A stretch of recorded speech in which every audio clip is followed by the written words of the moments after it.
தீபாவளி ஸ்பெஷலா தட்டை தான் இன்னைக்கு நாம செய்ய போறோம்.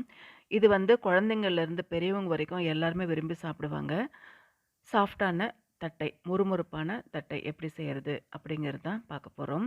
நம்மளுடைய சேனல சப்ஸ்கிரைப் பண்ணாம பார்க்குறவங்க சப்ஸ்கிரைப் பண்ணிட்டு பாருங்க.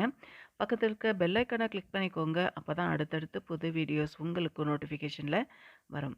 நான் வந்து 1 கப் அளவுக்கு கடையில வாங்குன பச்சரிசி தான். இத வந்து ஒரு பேன்ல சேர்த்துட்டு நல்லா வறுத்துக்கிறேன். ஸ்டவ்வ மீடியம் ஃப்ளேம்ல வச்சு நம்ம வறுத்துக்கணும். கருகாத மாதிரி பார்த்துக்கணும்.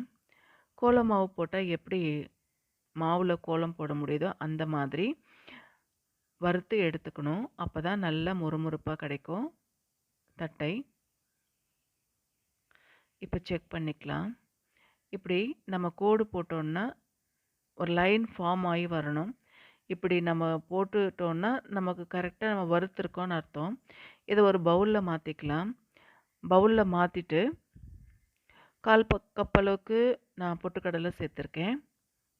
1 கப் அளவுக்கு அரிசி மாவுக்கு 1/4 கப் அளவுக்கு பொட்டுக்கடலை மாவு கரெக்டாக இருக்கும்.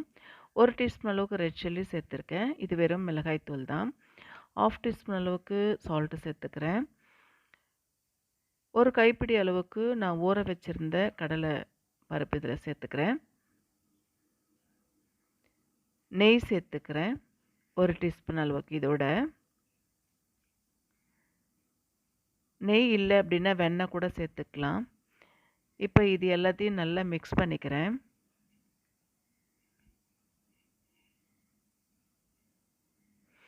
நல்லா மிக்ஸ் பண்ணிவிட்டு அதுக்கப்புறமா கொஞ்சம் கொஞ்சமாக தண்ணி ஊற்றி மிக்ஸ் பண்ணிக்கலாம். இந்த மாதிரி மிக்ஸ் பண்ணி எடுத்துக்கிறேன். இந்த அளவுக்கு இருக்கணும் நம்ம மிக்ஸ் பண்ணுறது. ஒரு ஷீட்டில் ஆயில் அப்ளை பண்ணிவிட்டு நம்ம வந்து நமக்கு ஏற்ற மாதிரி சைஸில் நம்ம தட்டிக்கலாம். இந்த மாதிரி சின்ன சின்னதாக நம்ம தட்டி எடுத்துக்கலாம். கார்னரில் விரிசல் இருந்துச்சு அப்படின்னா அது சைடில் அப்படியே டச் பண்ணி விட்டோம்னா அந்த விரிசல் சரியாயிடும். இதே போல் எல்லாமே தட்டிக்கலாம்.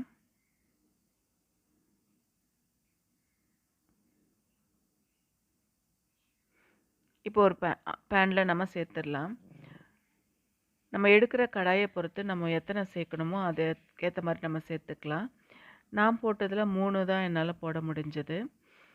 ஒரு பக்கம் வெந்ததும் இன்னொரு பக்கம் இதை நம்ம திருப்பி விட்டுக்கலாம். பபுள்ஸ் எல்லாம் அடங்கினதுக்கப்புறமா ஒரு பக்கம் கட்டாயம் வெந்து வந்திருக்கும். இதை வந்து இன்னொரு பக்கமாக நம்ம திருப்பிக்கலாம். ஒரு பக்கம் வெந்துருச்சு. இதை இன்னொரு பக்கத்துக்கு நம்ம திருப்பிக்கலாம்.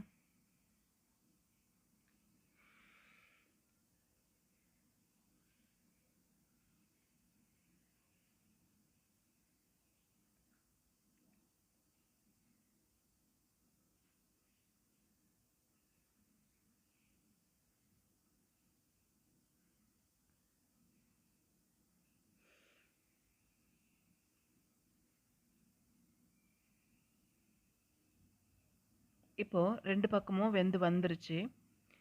இதை நம்ம எடுத்துடலாம்.